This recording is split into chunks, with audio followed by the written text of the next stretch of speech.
Hello and many thanks for joining us on yet another edition of your favorite program on television, AM Cafe, coming to you from the studios of IATV in Lagos. I am Adegboyega Labiron with headlines in Nigerian dailies. I'm not the only one in the studio. I'm being joined by a veteran broadcaster and a two-time chairman of Nigerian Union of Journalists, Lagos State Chapter, Olufumike Fadugba. Olufumike Fadugba, you are welcome. Thank you very much. Well, we have with us this morning The Guardian, The Vanguard, The Punch, and of course, The Nation newspapers. Well, I'd like to start with The Guardian, where we have INEC shifts collation as PDP, APC disagree over winner with a rider. Atiku says he's winning. Ruling party condemns victory claim. Observers decry interference by security agents in polls. We now go over to the Vanguard newspaper with the headline, Upsets, shocks as polls results trickle in. With a rider, Saraki, Akpabio, Olujimi, and Lasho Adora lose out in Senate. Dogara Melaye both of his way. APC PDP tango over election results on pages 8 and 9. We also have a PDP alleges arrest of Buba Galadima, asks DSS to release him. INEC adjourns collation of presidential election results to today. Tension grips at God Palace, Lagos residents over threats of reprisal. Ajimobi loses four announced LGs in Oyo. Tension in Ogbomoso as INEC relocates collation center. Fire got INEC office in Oshun. Autumn Mark other storm INEC office over alleged hijack of electoral materials in Boko by soldiers. Then commercial paper market booms over credit crunch. We now go over to the Punch newspaper. Saraki loses. Buhari Atiku in tight race. President leads in Kano, Gombe, Bauchi, and Oshun. Former VP ahead in Akwa Ibom, Edo, Plateau, and Ondo states. Over now to the Nation newspaper. Battle for Senate. Saraki, Sani, Olujimi, others fall. With a rider, Adeola Oshinowo triumph in Lagos. Kalu, Boniface, Bamidele, Bashiru, Adetunbi Wayne. With another rider, PDP plotting to declare Atiku winner of election. Falana to INEC, tackle over trial of poll offenders. SEC shuts down Lagos firm. Theresa May delays Brexit vote to buy time. Every team needs a Mikel. Marwa alleges manipulation. Those are the headlines from some of the newspapers with us this morning. And of course, we'll take a short break. When we return, it will be time for some business stories.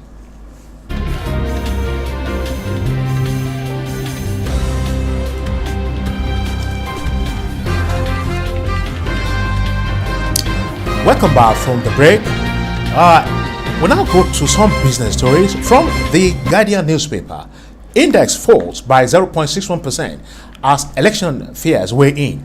With a rider, operators list ways of curbing pulse violence.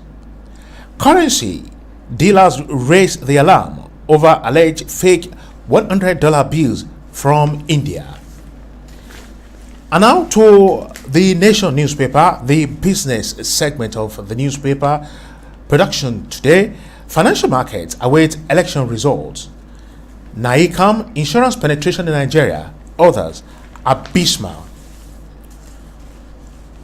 Still with the Nation newspaper, Ondo signs power purchase part with firm. That's on page 42 of the Nation newspaper. Hoodlums burn INEC office in Oshun. Still on the Nation newspaper. And with that, would you like to say it was a very memorable weekend? Well, memorable indeed, to the extent that the election took place.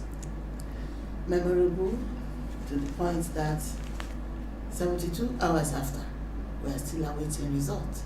Memorable indeed, because even during the election, despite the order that ballot box snatchers should be dealt with ruthlessly, people still snatched ballot boxes.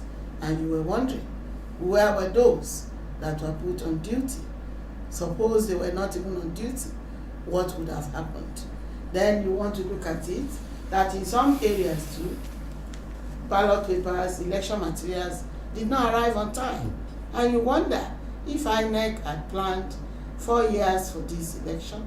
Not only that, INEC again rescheduled this election by a week. That's right. Why would we have delays? In some cases, election took place on Sunday. Despite the rescheduled election, we still had issues. We had very, very, very serious issues.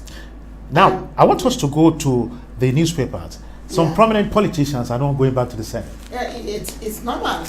The citizens have the right to say you have done so well, come back home. If we cannot recall you in the course of your tenure, we should be able to recall you through the ballot. And that's what they have done. To say, and don't forget, this is not final. Some of them may go to the tribunal. That's right. So nothing is certain. Yeah, it is not final. But look at the Saraki dynasty. Yeah. For the first time in 40 years, the Saraki dynasty is losing out. What would you say is responsible for that? Well, one could say it is anticipated, but again, would you say our people are becoming politically conscious? Not totally in this manner. At least you won't lose 4 local governments at a go. You should at least be good in one of them. That's why I'm saying probably we will still see so many cases at the tribunal. Then when you talk about consciousness of people, look at the way people turned up. Politically, yes, people are becoming conscious. People are politically conscious. And that is to tell the politicians that don't think that you have a birthright to serve 8 years. No, that's a stretch. No. The people reserve the right to say, you have done well this time, come back. We can think about you another time. Let somebody else go. And that is the beauty of democracy. When we keep changing, we get it right one day. In some states like Ondo, borough face is coming back. In Ondo, you know, and we have new faces. Yeah, like Bashiru. Bashiru in Oshun. Like Oji Uzokalo in Abia. Yes, Bamidele. That's right. Olujimi in Ekiti. Olujimi is out. According to the result, she's out. She's out. She's out now. She's out. So look at in Oshun, we have Bashiru is a newcomer to the Senate. And you want to look at the tension being created by the 2 major political parties. There is tension in the land. Talking about the 2 major political parties, where are the other ones? Where are the other ones? The emphasis is on 2 major political parties. It could be a signal to the policymakers that we are not ripe for this multi-party system. That let's have 2 parties at most, maybe 3, to cater for those who may not like either of the 2 major parties. But that the people have zeroed down on 2 major parties should also tell political watchers that the people know what they are doing. They know people know what they are doing. Yeah. Well, let's go to the world of business.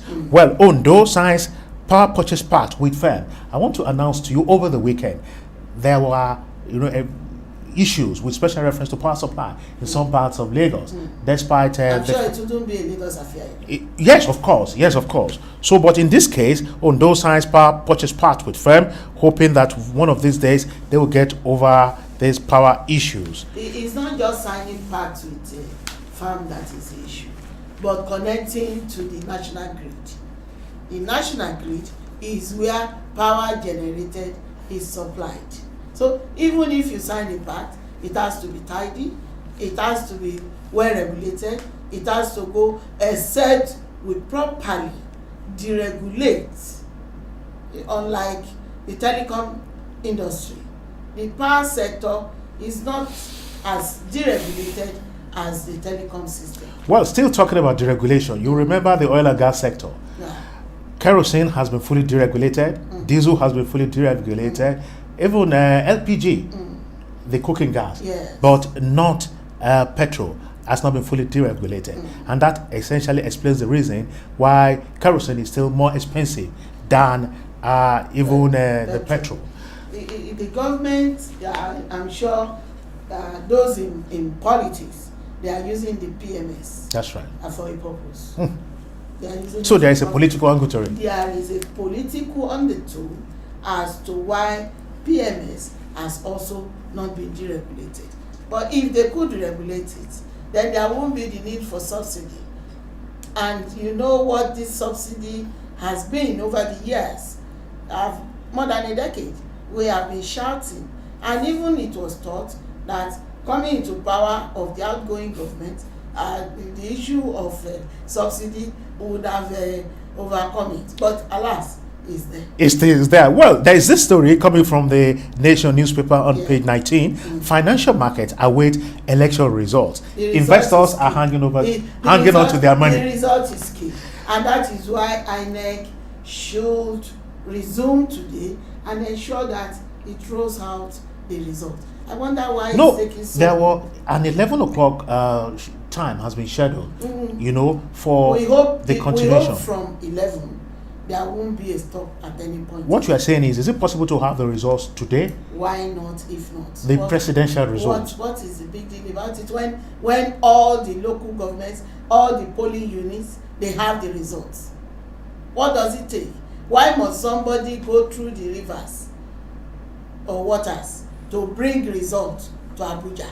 In this era of ICT, couldn't we have overcome that? Those challenges? Yes, we should have factored those challenges into it and ensure that we quickly wrap up what we are supposed because to do. Investors the more you delay, the more the economy suffers. That's right. Investors, even at home and overseas, they are anticipating that things should go well. Whichever way it goes will determine where they will put their money. The result will determine the economic future of Nigeria. Yes. Well, and don't forget the wife of the president alluded to the fact that Nigerians should vote for a government that can create wealth for them. A government that can create wealth for them, and that explains what is here with us. Ogun targets 0.5 million pupils for deworming. Deworming, it's a program that ensures that our children receive good health even on periodical basis, with special reference to deworming exercise. That is talking about health. Health is germane, because even if you don't have enough resources, financial resources, but if the social infrastructure, including health facilities, if they are there for you, it makes life more meaningful for the citizens. And that is what the incoming government should factor into its policies. The incoming government should factor into its policies. So let us, between now and the end of, and the time the results will be announced, hopefully to the end of today, what advice do you have for our populace? Well, the public should, as they have been exercising patience, they should continue in that wise, as violence will not get us anything. Violence will not get us to anything. And with that, we come to the end of the newspaper review, coming to you from the studios of IATV in Lagos. We sincerely apologize for the mix-up we had or we experienced earlier. It was absolutely a technical issue. We apologize once again. On behalf of a veteran broadcaster who has analyzed the newspaper with us today, Olufunke Faduba, it has been Boyega Labino. Thanking you very much for having stayed tuned and returning you to our studios in Ibadan for the rest of our programs for the day. Good morning.